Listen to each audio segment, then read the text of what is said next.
Hi, everyone, and thank you for tuning in to this episode of Forever Chains Chat.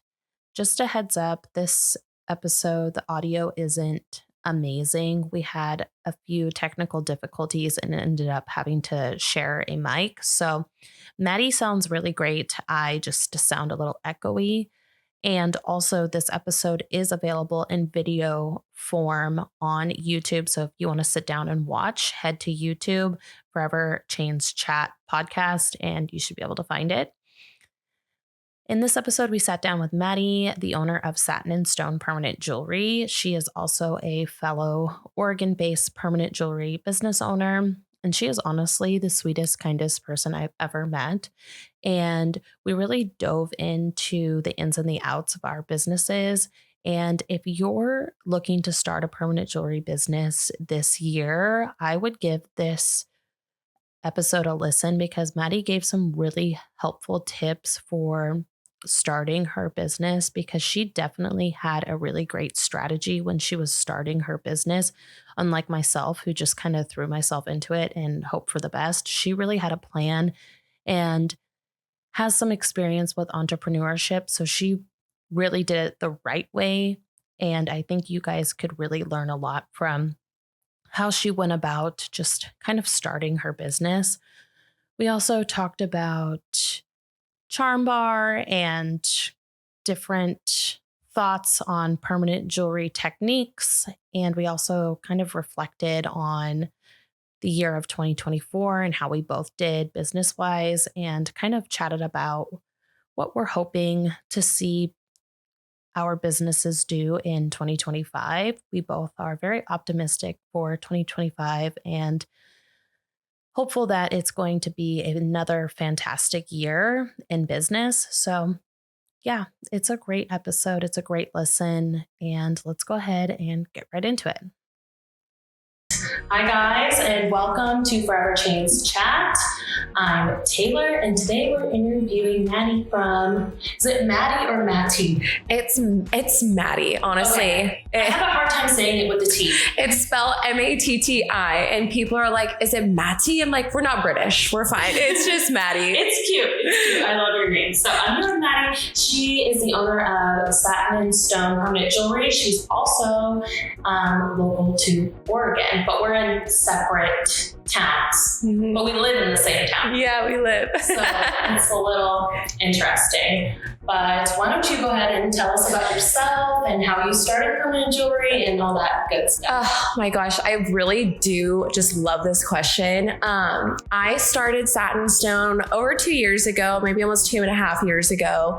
And I have a son, a boy dog, a husband, lots of masculine energy in my house. And I knew I just wanted something like very kind of girly and feminine to really just bring out my creative side. So I had been searching for something and more just like manifesting. And I just have a lot of like business energy where I love business, like entrepreneur, just diving into all of that. And so I knew I wanted it to be like a business of my own. I will say like my number one was that I knew I wanted to start something that was like pretty low back end costs, but high profit. Meaning I didn't want to have to go learn a whole new trade that I would have to get licensed with and whatnot, because as of right now, like you don't really need licensing in the permanent jewelry industry. No, you don't. Zero. Which I will say is also kind of a curse for us.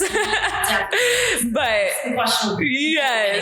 yes. But I had come across permanent jewelry honestly just on the socials, and I was like, oh, I want this. Like I wanted it for myself. I hated putting my own jewelry on. My husband loves buying me jewelry that I never wear.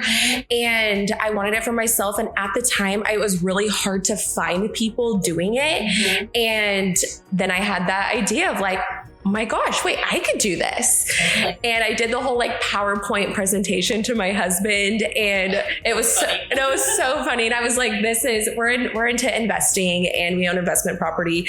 And so we kind of already have that like entrepreneur mindset. And he was like, go for it. why wouldn't you? So I did. And I honestly spent like about 2 months really just figuring out like, how do I start a business? What tools do I need? Whether that be like Square, my website. Like I knew I didn't want to just like be like, oh, I'm open for business. I really wanted to be like methodical about it. And I was. And so I spent a good couple months like just setting it up, like researching. That was something, I'm a very OCD type person. So I needed to be able to know my craft like I was already an expert before launching. That's smart. That's yeah. Smart. So I definitely didn't just like jump into it. It took a couple months. I was self-taught. I did not do any training, although at the time there was not a lot of training available. There wasn't. Yeah. Now there's loads. There's tons. Yeah.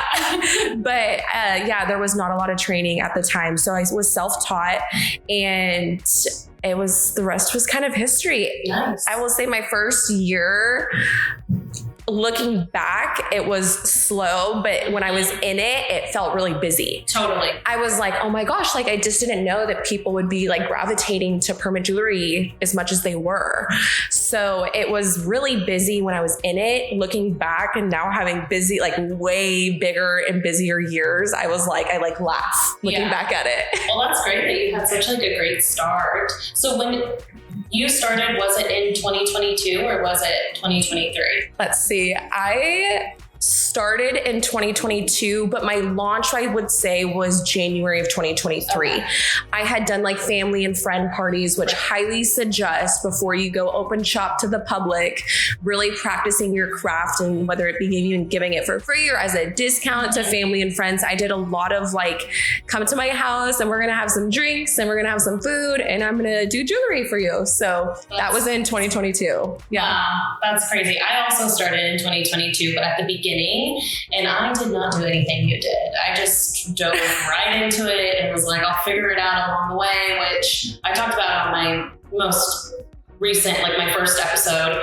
And I recommend doing what she did because that was a lot smarter and probably saved you a lot of money. Yeah. I ended up having to replace a lot of chains and do all that. So I will say my first purchase of chain was an Etsy purchase. And I was like, oh, and I'm nothing wrong with Etsy. I still purchase some different other things off there for my business, but it was purchasing chain off Etsy and I got it. And this is, looking back, it just again makes me laugh. The links were so small. I couldn't fit a jump ring through it. Yeah. And I was like, how do people do this? Like they were so tiny. Now I really have like a minimum link size that I make sure I purchase, or like measurement. Yes. Yeah. Because I don't want to go any smaller to where I can't, it's not like a good welt or whatnot. It was a learning experience. Totally. Yeah. I have the same rule. Like I don't work with like if I have to use a 26 gauge jump ring, I'm not going to do it. Yeah. I can't work with that. It's hard. I mean, it's so tiny. I'm sure you could, but like, they're just going to break it. They're just going to break that chain in like 2 weeks. Okay. So I need your thoughts on this while we're here, because I almost messaged you about this. What is your thought on not using jump rings for really small chains and cutting the link and using the link to connect it and then welding the actual chain? On small ones? On small ones or big ones, just in general, like not using jump rings as connecting the chains. That's a good question. I prefer not to do that. I think it ruins the integrity of the chain. It makes it weaker. I just prefer to put a jump ring. I know that my jump ring weld is going to be solid. Hot take here, guys. You're hearing it here first. I completely agree. Okay. I will say not using jump rings, like if you use a jump ring, it is going to be so much stronger. Yeah. Like absolutely so much stronger. And when you're getting out of that and you're using the finest, like literally even so much smaller, especially for daintier chains, like the daintiest of dainty chains you could think about, if you're cutting those links and then you're using that to connect, it's smaller than the smallest jump ring we can get. Yeah. It's going to break. Yes. It's going to break. I completely, I see that all the time. I see it a lot in like our community forums that we're a part of. I'm thinking think we're a part of a few together. Yeah. And people will ask that question, and I sometimes will give my input. I sometimes am just like, what's everybody else saying? Just like scrolling. Yeah, exactly. But yeah, I had to ask because that is kind of, I feel like, a hot take with some people. Totally. I feel like you and I have like similar, I don't know the right word for it, but like how we run our business. Yeah, boundaries on like what we will and won't do. Yeah. So, because a lot of the work I see on your Instagram page is like similar to like what I would do. And yeah. What I would provide. Although I do offer stainless steel chains and you do not. So I want to know why you choose not to offer it. To be in an industry where the quality matters so much for my reputation, I can't get my head around offering it because I don't trust my consumer enough to be 100% understanding of my education towards that. Meaning, like, if I am sitting here explaining to you, here's all my different chain style options, here's sterling silver, here's 14 karat gold filled, here's stainless steel, and they see stainless steel, maybe it's a little less expensive, and they just choose it maybe because of that reason. But then I don't trust that they're not going to come back to me and be like, what happened if it did tarnish or if something did happen to the quality of the metal? So I would rather, I guess, not have that potential conversation with the client afterwards and just try to offer like really high quality stuff. I think that there is a place for it, especially in your market, where I would say my market's a little different in Salem. Maybe we can get into that too, where people really trust me, trust my product. And I think everybody that comes to me really does want high quality jewelry. Totally. Like they want the sterling silver. I would be hard pressed to think that even if I offered it, people would even purchase it. Yeah. And I do get some customers who are like, oh, gold plated stainless steel. Ugh, I don't want that. But I would say my customer compared to your customer, I think you have a higher end customer. And I have kind of, because I also, you also do the charm bar, which we'll get into that. I went into a whole spiel in my last episode about how much I love the charm bar. But anyways, I have like a younger customer, I think. And so a $35 or $45 stainless steel bracelet, it's going to fade over the course of 6 months to a year, however long it takes. They don't really care. They just want the fun colors. Yeah. Whereas I feel like your customer wants the longevity, wants it to look, high end, high class. So we have different customers in that aspect, I think. 100%. I mean, they live in my neighborhood, meaning like the people that come and see me live in Salem or the surrounding areas. They're not traveling and staying in Portland and going and visiting you as some like celebratory whatnot. They really are here in my neighborhood. And I feel like they come to me rather than just going to the boutique that's right next to me for jewelry because they want the non-tarnish. Right. And so there is somebody right next to you doing it? No, just like a boutique that sells any type of jewelry. I see. There is a few people in the Salem area. I was one of them. It didn't work out for me. I just closed my Salem store at the beginning of 2024 and I focus solely on Portland now. But you have a good customer base here. So how did you do that? Because obviously I wasn't targeting the right people. Here's what I will say, and this is something that people tell me, less that I think about myself and more so what I'm told. I feel like I have a personality that people are really drawn to. And so if I was doing a business and it wasn't me doing permanent jewelry, it may not be as successful, maybe because they're not connecting as well with their clients. I really am invested in my clients and understanding them and meeting them where they're at. That's really important to me, and just supporting them in all like assets of their life and really just like talking to them during their appointments. Like I really try to learn who they are. And I think people register with that and they love it. And I've gotten just a lot of really good reviews. I will say kind of like a little tip and trick, like if you're interested in getting into the industry, that has helped me tons. This is honestly like one of my like secret sauces. So you're hearing it here. Secret, guys. Yes, no, it really is. Create a Google business profile. Yes. I would say 80% of my clients, and because I ask everybody that comes through my doors that I don't know, who are you and how did you hear about me? And I would say almost everybody is, oh, I just Googled permanent jewelry, Salem, Oregon, and you were the first one that popped up. You had great reviews. You had a really cool website. So we booked with you. And I don't pay for a Google, like being the number one spot here in Salem. I don't pay for it. There's none of that. It's honestly just because I have good reviews and because I create it and I have a website that there's a lot of traffic that people click on. So SEO and stuff. yes, it is all natural and organic. There's people are always like, who are you in contact with Google to pay for that? And I'm like, I don't know anybody. So creating that Google business profile and having a website so that people can get that you automatically become that number one spot. Yeah. And when in an industry where it is kind of hard to find us, we're not, it's not as easy to find us accessible, I guess. They're going to Google for it, right? Totally. They're going to Google permanent jewelry, your city, and try to find you through that. So if you are that number one, number two, I even just got an award this last year for, it was very sweet and I loved it, but it was kind of silly. You're the top rated jewelry store in Salem, Oregon. Wow. Congrats.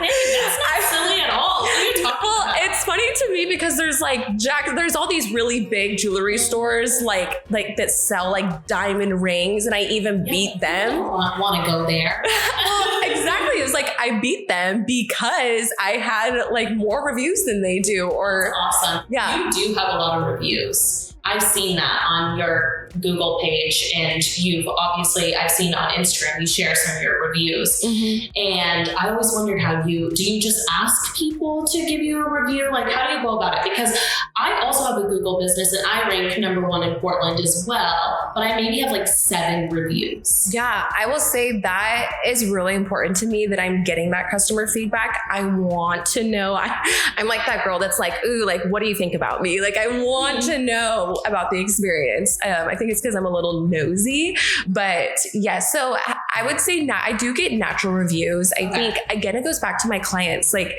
I truly do think that I have like a little bit of like an older generation client. Like not everybody is like really young. Mm-hmm. And I'll tell you, the older generation, the more mature generation per se, love to leave reviews. Yes, true. Yes, whether they're good or bad. They're leaving reviews all the time. Yes, exactly. So, but yes, there has been some times where I have sent out email marketing, text marketing, asking for reviews. Actually, one of the things that was really fun was I did a 24-hour like giveaway on my social media, where if you went and left me a review within this 24-hour period, you would be entered into a drawing to win free jewelry. Oh, wow. Yeah. That's a good idea. And I think I got from that giveaway, it was like 12 reviews. And so then I did one of my little Instagram, or where you go and put their name in a little, it pops up the winner. Yeah. Oh my gosh. Well, that's a good tip and trick, you guys, to use for getting more reviews. I'm so bad at asking for I also have a younger customer, like I said earlier, and they don't give reviews. And if they do give a review, it's a bad one. Which I do have a couple, but that's from very early days of doing permanent jewelry. But yeah, I have a hard time like straight up asking for a review. I think I'm like scared that I don't like rejection. Right. So I don't want them to like be like, yeah, I'll give you a review. And then they're like, that Taylor girl was horrible. Yeah. Yeah. And I feel like it's like, you kind of have to expect, if you're asking for a review, it could be good or it could be bad. So yeah, it's the risk you take, which is kind of scary. Okay, so let's get into like Charm Bar stuff. So you recently added Charm Bar in 2024, right? Yes, I think it was, I was looking back, I think it was like March, spring-ish. It was right after you and that was kind of like one of the things. Taylor had still had her studio here in Salem. You were doing Charm Bar and I knew I was going to add it. So I was like, let's go to coffee and I want to talk with you. And then I kind of dropped that bomb. You were so sweet. And you were like, I could care less, but I'm also leaving Salem. Yeah, I don't think I even told you I was leaving at that point. Oh, maybe you did it. It was a couple months after, or maybe like a month after, that I just like kind of made the rational decision to leave Salem. But I mean, I feel like you got it in the bag here, and I don't need 2 locations. I don't need that stress. So yeah, we met for coffee, we chatted a little bit, and I added Charm Bar, and then shortly after you did. And how has it been? Is it good? It kind of goes back to like the quality. Like I love, honestly, this is how I explain it to my clients. Like permanent jewelry is like my wifey. Charm Bar is like my side girl. Okay. I love, yes, that is truly what I tell people. I will just forever I just love my permanent jewelry. It's like my baby. I just love it. There's just no way around it. Charm Bar is like, I still love it, but it's a lot of work. I mean, even behind the scenes, it's a lot of work. It is. Purchase a lot of orders. Yeah. A lot of restocking. Yes. And that can get a little overwhelming for me, being somebody who, really loves permanent jewelry so much. I feel like sometimes with the Charm Bar, and like this is just like my honest take, is not that I put it to the side or anything, but it becomes like even just overwhelming to think about ordering. So then I don't. But it's actually been a hit in the same breath. People love it. People love it. People love it. And I would say my entire business was like curated by me about things that I love and like, meaning even the chain styles I chose and the chain styles I offer now, it's all chains that I like, I love, and that are beautiful to me. This is actually kind of funny. I have a handful, not a ton, of clients that always will be like, when are you going to offer rose gold? Oh. And I say, I'm not going to offer it. And that's honestly only because I don't like rose gold. Like that's it. Yeah. I'm being petty. I know I'm being petty, but I don't like it. So I don't offer it because my business is really the things that like I like and love. That is my why behind it. Yeah. Well, that's awesome that you like stayed so true to yourself. I also am not a huge fan of rose gold, so I only have one option. Okay. But I do get people asking for it all the time. So that's why I have that one option. And I'm like, either take it or you leave it. I mean, I honestly feel like there will come a time where I will give in. So if any of my rose gold clients out there that are begging me, we'll see. Rose gold used to be all the rage. Like I remember when I was in high school, like every girl wanted a rose gold engagement. Yes. Even I did at that time. Yeah. I don't now. But it used to be like the shit. Hey, exactly. So it kind of like feeds into the Charm Bar question, is like my Charm Bar and the charms are really just charms that I love, that I think I would wear, that fit my personality. I have a ton of like country cowboy because I'm a little country at heart, and they're just things that I like. That's awesome. So I would say it's going really well. People are eating it up. They love it.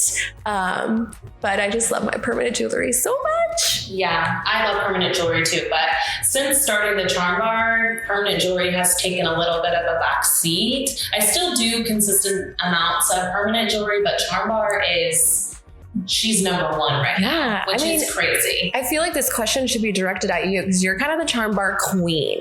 Yeah, I mean, I just think it's fun. I like the idea of like customizing the piece, like making it like yours and unique to yourself.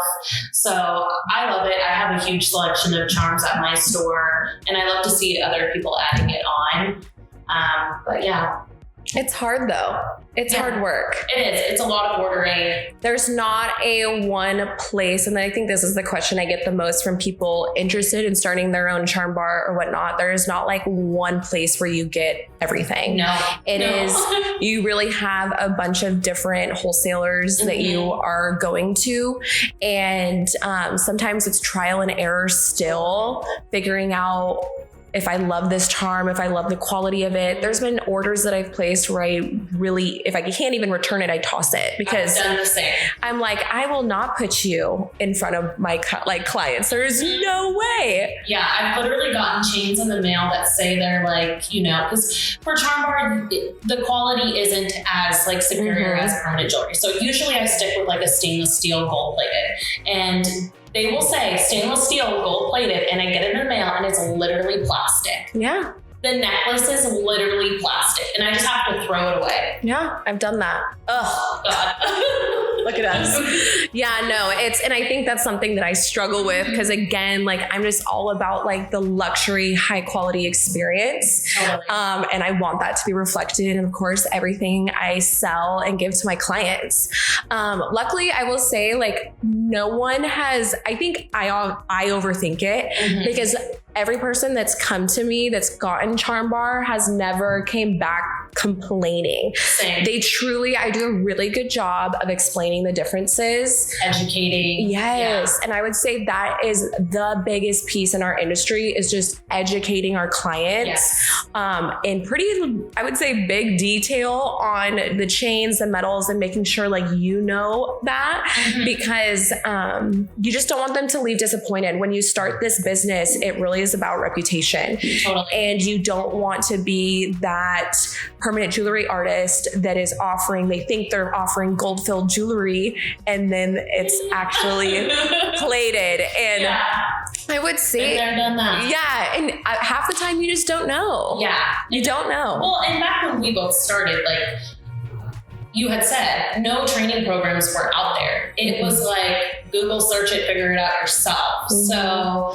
and I'm the type of person who can't wait, not like you who can't figure it out. Yeah. So yeah, be smart, you guys. If you're starting a permanent jewelry in 2025, just invest in the training and a solid welding machine. You'll save yourself a lot of time and money. That's my PSA. Yeah. Do you have like specific training? Because here's what I will say. Like I offer my own version of training and I would say it's not curated for somebody that's a million states away from me. It's for somebody who is local-ish to the area and they're wanting that in-person help. I mean, I've created like a guide and whatnot for training that's like a 50-page guide that really breaks down like my wholesalers and everybody that I use for my products and tools. And then I bring them into my studio and actually like sit them down and teach them everything I know, tell them all my tips and tricks. And it's really financially curated towards like not being some big wig training session. But is there anybody out there like training wise that you trust or? Yeah, I've heard the one that's called like literally permanent jewelry training. I've heard they're pretty good. There's Everlinks, but I've heard some hit or miss things about them. So, I mean, I would just say like do your research and a lot of these people you can like get a hold of probably like via email and just kind of like reach out to them and ask the ins and the outs of the training and be sure of like what you're getting before you just pay for it. And also a great thing to do would be to find somebody local in your area, like Matti, who offers in-person training, because I think that's probably the best. Yeah, I will say I've done it a handful of times with different gals. And I would say it's about 50% actually start a permanent jewelry business. Really? And the reason why I actually have not been told like why they haven't directly, but I would say my assumption is that they sit down, get the tools and everything in front of them. I give them like chain and I give them jump rings and we practice and I show them how I do it and I show them just all of it because I would say this is so interesting. The hardest part is figuring how to open and close a jump ring. Totally. I was literally going to say that. I was like, they probably can't get that trick. Yes. I don't know if it's the muscles or using the tools. I honestly think too, this one gal that I had trained was really struggling. She was dominantly right-handed and was really struggling using any tools with her left hand. Wow. Yeah. So it's like also learning how to use your non-dominant hand because we have to use both. You do. And she could not figure that out. And that was a huge struggle for her. And I always tell them, like, don't let this deter you away from it, because obviously the first time you do anything is just a learning process and you're going to struggle a little bit. And that's totally natural, right? Like totally. You should struggle a little bit until it takes practice. Yeah, but I think people get down on themselves and maybe that's a piece of it. But anyways, my kind of takeaway from it was like, even if you're not not perfect at it the first time, especially if you're learning through like an online training course and you're not having somebody actually in front of you, please give it another chance, because there can be some muscle memory built into it that eventually you'll get it perfected. Yeah, and just keep practicing. I mean, just buy like craft jump rings from the craft store and practice opening and closing those. But I get that because I had an employee over the summer.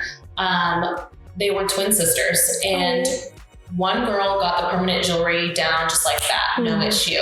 The other one, the entire summer, struggled, couldn't get it down. And she knows, she's aware. She's like, this is not my thing. But you know what she was really great at? Customer service, being friendly. Yeah. So I had her in there anyways. And I was like, you're just going to be nice. Yeah. That's your job. You're going to talk to customers and be nice and check people out. But yeah, it's a struggle for some people. They just cannot get that down. Yeah. And it's interesting to me because I was one of the people that got it down really quick. Like I did not struggle with it. I think the only thing I struggled with jump rings that are like just pretty thick, but I wouldn't even say I struggled with it. It was a pretty instant, just learning how to do that, open and close it. But now training people and I see that is an actual struggle. I feel bad because I can understand how mentally that does kind of like put a damper on this exciting business that you're so excited to start. And I got it done pretty easily too, but I think my dental assisting skills came in because I used my left hand a lot in dental assisting. So that's so funny because I'm left-handed. And so I've just naturally used my right hand a lot in my life anyways. So my dominant hand is my left hand, but I do certain things with my right hand anyways. So almost like ambidextrous. So moving on, what are your plans for 2025 with your business? Honestly, 2024 was such a whirlwind. We kind of chatted about this before starting, but it was like, I was not expecting that. I was expecting a slow economy, slow business. But what I realized is when people can't spend money on big ticket items because of the economy, like buying a home or buying a car, things like that, they want to treat themselves and they want to spend their money with us. So wow, I didn't even think about it like that, but that makes sense. Because 2024 for me was also very crazy busy. Yeah, I think people really turn to spending their money in other ways versus spending it on their big fun toys. And so I saw a huge flux in clients. It was a very busy year for me. And someone already asked me, like, what are your goals? I'm like, I haven't even started thinking about it. But I will say this. I want to expand because again, permanent jewelry for me is my bread and butter. My clients gravitate towards it, kind of a little bit different than you. I wanted to expand my chains a little bit in the gold filled and sterling silvers that I already have. I mean, I think I offer almost 20 of each. Maybe that's a reach. Maybe it's closer to like 15 to 18. But anyways, and so I kind of want to expand on that a little bit.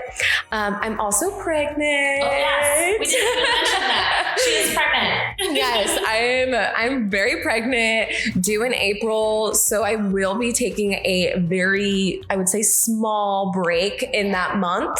My first month of having baby, but I have some plans of how to get around that and fix that and may have some help. So we'll see. I was just going to ask, do you plan to have something kind of covering that time for you? Yes, that is, I would say that is the goal.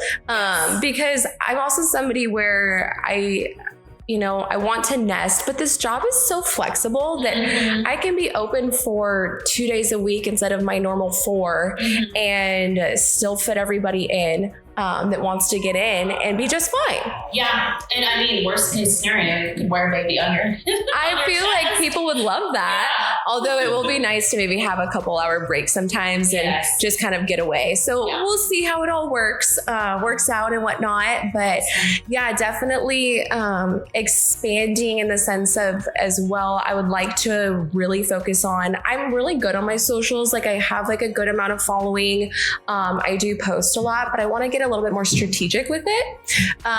And kind of like, I don't know, make it a little bit more fun with the marketing. I mean, like this is obviously like going to be so fun for me to be able to post about and whatnot. Share it on all the platforms. Yes. And promote for you, of course. But so honestly, just connecting with people and continuing to build and hopefully having a same busy year just like last. Yeah, that's awesome. And you do have kind of like a storefront situation. How is going about opening that? And for anybody who's watching who wants to open a storefront, what is your advice? I've always had a storefront. So when I first started, I knew I was not wanting to be a pop-up only permanent jewelry artist. Wow, okay. I didn't know you always had one. I thought you started as a pop-up. No, I always had a storefront. So I actually started in the Reed Opera House in Salem here, and I was co-sharing it with a gal who does lash extensions. And I just had a really small table just for the permanent jewelry downstairs in the Reed. And that worked. I mean, honestly, I have clients who had been to that space who now come to my new space. It's a lot bigger and nicer, but they were like, they're just taken away. They were like, I remember you. I still have. Oh my God. Yeah. It's so fun to see people that have your jewelry from like when you first started. And they still have it on. They're like, I can't believe it lasted this long. Yeah. Like it's supposed to. Yeah. I'm like, that's the point. That's the goal. But yeah, so I've always had a storefront. I will say that has been a huge blessing for me. I absolutely love having a storefront. That's kind of another reason about my why for permanent jewelry is I kind of wanted to like be able to get away. Pop-ups are so hard, and I'm sure you're going to get into that because you do a lot and you're really good at them. Yeah, but they are time consuming. They're time consuming and they're not always what you think. For example, it's not when I go to my storefront and I'm going there because I have appointments, because actually I'm in a by appointment only. Do a little bit of you allow walk-ins. I allow walk-ins. I'm appointment and walk-ins. Yeah, I don't got time for that. Love you for it. Thank you. I am by appointment only. And I will say I get a lot of people that will call me and be like, hey, do you have any availability today? And I'm like, yeah, sure. How does 3:30 sound? And it's you're flexible with yes, I'm very flexible with it. And I think people love that. I do get walk-ins when I'm there because I have my 4 days a week where people can book their appointments. And, but yeah, having my storefront has been such a blessing. I really do think that it's very important that your business is set up as a business. Right. Meaning I feel like there's people that like do it out of their home, and there's nothing wrong with that, but people will gravitate more towards feeling like, oh, like this is a business. Like this isn't just some like girl. Which there are some people out there who are successful doing that. So there's no hate to anybody who is just in a pop-up. You go. Yes, you go for sure. I just feel like for me, I've gained a lot of amazing feedback of having that brick and mortar, and that people be able to come to my space, have like the reception area where they can sit and relax while they wait for my like this last appointment to be done. It just is a little bit more of like an eclectic experience. Yeah. And again, I think that's what my prices reflect, that like luxury type of experience. Totally. So it all makes sense kind of with my business style. But I love having my brick and mortar. I pay rent to a gal. It's downtown Salem, really great location. I do co-share it's a big space, but I co-share it with a couple other independent business owners. Nice. And it's fun because we can all collaborate together. We do a lot of events in our space together, and we're all kind of different in our industries. And it works out really well.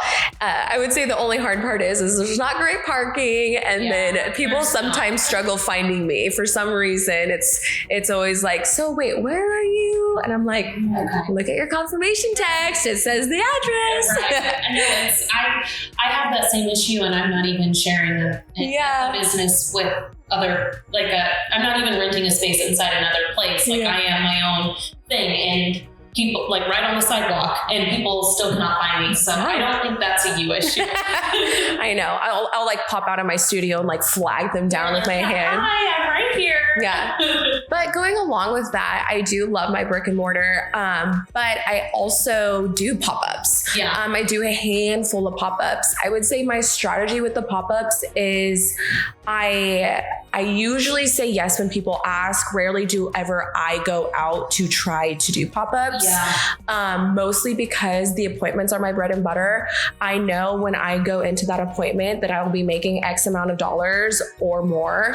And when it's pop-ups, it's not that as sure that you'll make anything. Yeah, it can be great or it can be bad. Yeah, and I've had both. I've had both. I've had a pop-up where it was, I did it at a bar, not even in Salem, and they had me come out and asked, and of course I don't charge anything. Yeah, same. For me just to come out to do a pop-up. I think the return is that we hope kind of market it. Yeah. And that they're marketing me, I'm marketing them, and that we both benefit from that exposure, because exposure is really great in our industry. Totally. And I did not have one sale. And it was these just older men sitting in the bar drinking their, whiskeys. And it was so terrible, but it was so sweet. My parents came. Okay. And and they came just to come support. They love coming supporting me. And we just hung out. We actually had some food, and it was hilarious. Oh my gosh. Okay. I've done pop-ups where I've made 1 or 2 sales, but I've never done. It was a 0. That was my only 0. Wow. And I ended up losing money after having to pay for my dinner. Oh my God. But yeah, it was live and you learn. Yeah. It was definitely the wrong crowd. And I feel like it was definitely a learning experience. I learned, the flip side is though, I have done a ladies' night at a local bar here in Salem, and oh my gosh. Was it the honky tonk? Yes. Yeah. When I saw that, I was like, oh, she's the perfect. Yeah. She's the perfect match for that. Yeah. It was so fun. There was a couple other vendors there. It was just geared towards the ladies. Yeah. And I did really good. I would say awesome. My only tip is, and this is for anybody who does a pop-up inside a restaurant or something, is bring extra lighting. Yes, lighting is key. Yes, the first time I did that, I did not bring. Oh no. I had brought my own light, but it was light for the jewelry. Yeah. And so then I was kind of switching it back and forth, trying to get it to where they could see, I could see, and it was a little bit of a mess. But yeah, I learned that very early on that you needed to bring lights, because I do a lot of night markets. Yes. In the Portland area. And you cannot see once it gets dark, and that's not safe. Yeah. So, yeah. Doing permanent jewelry. For sure. Yeah. Safety's a big, a whole nother topic in itself. That's a whole other topic. But I love the pop-ups I do. I've done a rodeo where it was a 3-day or 2-day rodeo. It was 2 long days, but I made insane money. I sold so much jewelry. Wow. It was just fun. It was honestly just one of those pop-ups where you leave and you're just exhausted. You're so tired. I always make my manager come, which is my husband. He comes and does all my, I call him my manager, my janitor. He comes and does a lot of set, especially now being pregnant. I'm can you come set up and tear down? Heavy lifting. Yeah. I do lots of heavy lifting. But probably shouldn't be low key. That's nice of him. He's so helpful. Yeah. Well, that's awesome. It sounds like you have a fun year planned for 2025. Okay, this is a fun question. What is your dream collaboration you'd love to make happen? And I'm reading it off my phone, so don't judge me, guys. Is this allowed to be an answer? This is such a fun collaboration for me. That's sweet. No, I will say this is definitely a dream collaboration. You guys, I love Taylor. I love Forever Chains. I think she's such a mogul in our industry. And thank you. I truly do think you're just doing so great. You're being so smart about it. And she's just a really, really good business owner. Aside from the permanent jewelry and her just being so cute, you're just good at what you do and you're good. Yeah. I'm so excited for this podcast and to see where it goes. I'm so sad I can't go to the expo this year. Oh, that was going to be my next question. I was going to ask you if you were going. I know I'm not, because I will be a couple weeks postpartum, kind of in my postpartum bubble at the time. The timing, it was bad. So as of now, I'm not going. I just don't think I could do it. So sad, because I would love to have gone. If you can, try to go to the Permit Jewelry Expo. This is going to be my first year. Yeah, it's going to be so fun. I think a big collaboration, maybe not this year, but in the future, is to just be a part of that and go, be a speaker of some sorts, be, I don't know, VIP something. Just, I like have so much FOMO.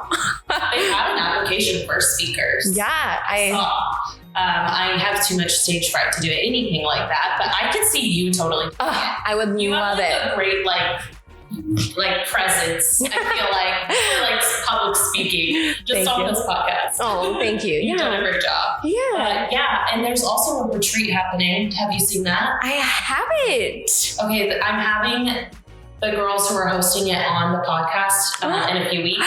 It's a spoiler, but it's called like the Unchained Retreat, and it's for like permanent jewelry business owners. Where's it at? It's going to be in Tulum. Yeah, but it's even, I think it's before PJX. Oh, so soon. So yeah, I think it might be in April, but don't quote me on that. Okay. But well, then I'll do it next year. Yes. And then we can go. Yes. I would love to drink some pina coladas in Tulum and be on a retreat. Relax. Yeah. Key not being pregnant at that time. Yes. But I will say I would love to come back on the podcast again. Yes. And chat it up with you and see a little check-in on 2025 and just see how it's going. And hopefully just be talking about how great of a year it's been. Yeah. And maybe we can go into more specifics on like specific things that people want to hear about. Yeah. And kind of give both of our point of views. I feel like that would be a really fun episode. Yeah. Let us know what you're interested in hearing about. I would say, not tooting our horns, but I would say we're pretty experts in this industry. Yeah. I mean, a lot of trial and error on my end. So I feel like I have a lot of knowledge just from that. Yeah, exactly. I feel like there's so much that we could give to you guys. So if you have questions, let us know. Yeah. So stay tuned for future episodes. Well, thank you so much. Thank you for being on the podcast. It was a pleasure chatting with you, and she'll definitely be back. Yes. Thank you, Taylor. Yeah, thank you.